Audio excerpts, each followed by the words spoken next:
Watching 13 News, Kansas News Leader.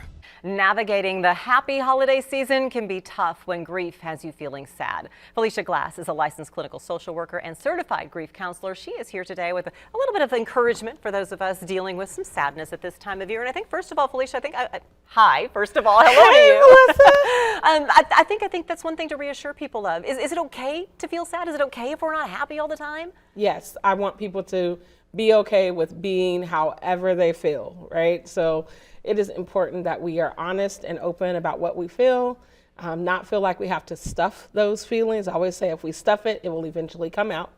So during the holidays, you don't have to be happy. It is absolutely okay to feel whatever you feel. I just ask people to not sit in it, but sit with it.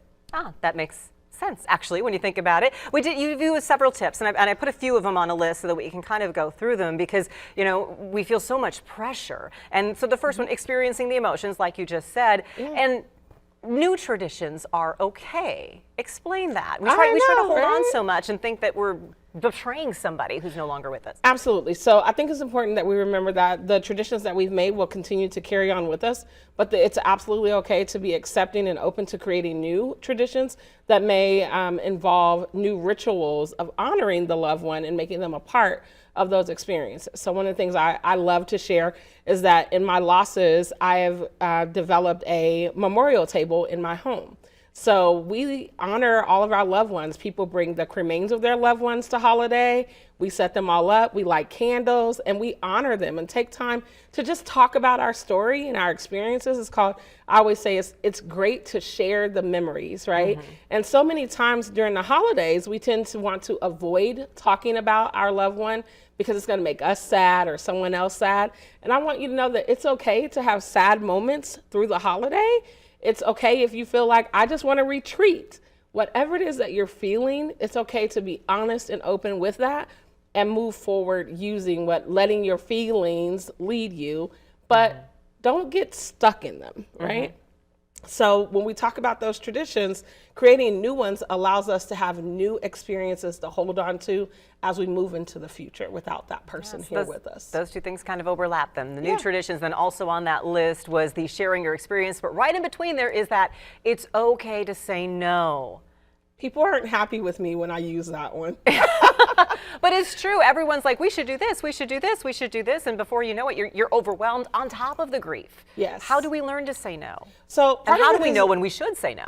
Well, if it makes you feel uncomfortable, say no. If you really don't want to do it, say no. If it goes against the boundaries that you have in place for yourself, say no. I think it's important that we understand that during the holiday seasons, our number one answer doesn't have to be yes, because you don't have to suffer through the holidays by being in spaces with people or being in places that you're uncomfortable.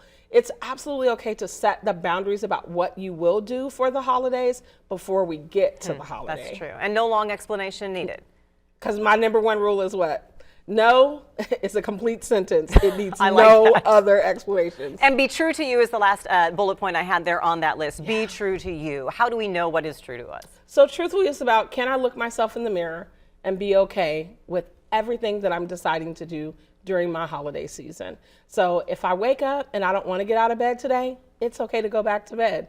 If I wake up and I want to go hang out, I want to laugh, I want to play, go do that too. It's about being honest with self and then looking ourselves in the mirror and saying, girl, are you okay with this? Yeah, I'm okay. All right, let's do it. And I think if we self-reflect in the mirror or wherever, we know when it's maybe not the healthiest way and need to talk to someone like yourself. If it doesn't feel genuine, right? So if we find ourselves in places where we're constantly having to fight to get through days, to get through events, experiencing that grief fog and thoughts and processing, it's time to see someone like me.